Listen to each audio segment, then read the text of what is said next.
When the glaciers melted from the Irish landscape, they left a series of ridges at random across the island. These ridges worldwide are given an Irish name, Esker, which simply means ridge. Eskers, they have their origins about 15,000 years ago.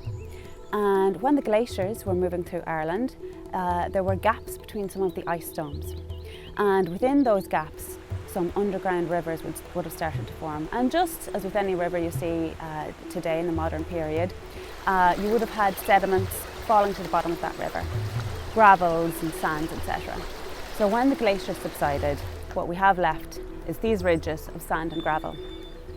Now, in these midlands, that's particularly important because we were left then with these hollows between these ridges, which filled up with swamp water, fen, and eventually the raised bogs, which we have there now. So beside these wetlands, we have nice, elevated, dry, made for use natural routeways.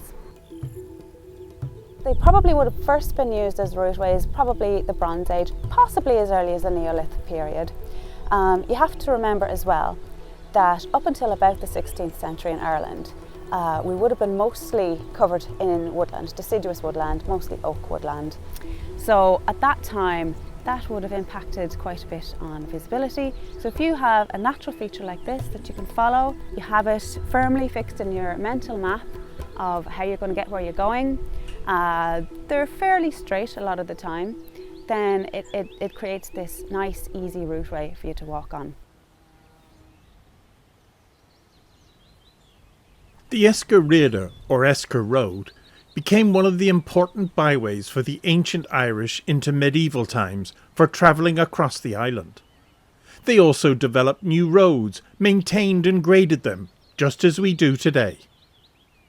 There were a number of different types of road in Ireland in the past. The Slí, the 5 Slí, were the most important, but there was a hierarchy as well. And the care and maintenance of these are all provided for in the law tracts. So the local lords would all have been responsible for the maintenance of the roads going through the area. And the Slí, being the most important, had to accommodate 2 chariots passing side by side. They make specific reference to the bishop's chariot and the king's chariot. So we know that these were very important roads and that both of these entities needed to be able to pass on these, the most important of royal roads. The Eskers that still parallel or even part of our roads today were so important for access that major religious sites were intentionally built close to them.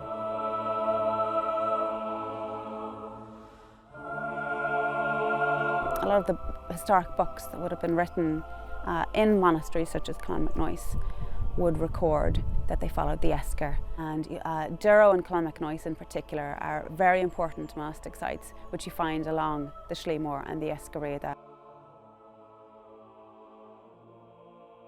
So you have Clonmacnoise here. It's at the intersection of 2 very important routeways. You have the Slí Mór going along the Esker Riada and you have the Shannon. In the 90s there was some underwater archaeology done just here in the River Shannon, and they found a number of boats, so people would have boated across once they got here. But most interestingly, they found the remains of a timber bridge dating to the 9th century. And this is the oldest timber bridge in Ireland. So we would have found at that time, Clonmacnoise would have been very important at the time. Travellers would have come here to Clonmacnoise, and rather than them then having to deviate further downstream to cross the river, they established this enormous bridge across the river, which you'll see now is very wide.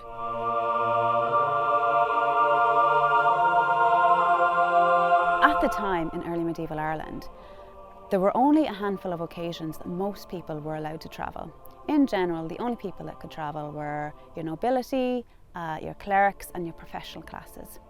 Everybody else had to stay within their locality for most of the time. They were allowed to travel for reasons of war or for reasons of pilgrimage. So again, we're coming back to pilgrimage and the importance of these roads for pilgrimage, and that's when most of these people would have gotten to move around and they would have used these pilgrim paths.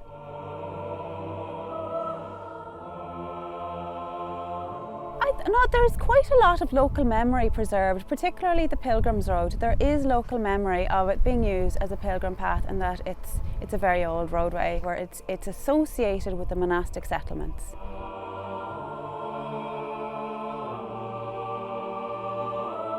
So if today you're at one of those major ecclesiastical sites of Ireland, look around in the surrounding countryside and see if you can see the ancient Esker ways that brought the weary travellers of old to the site that you're standing on.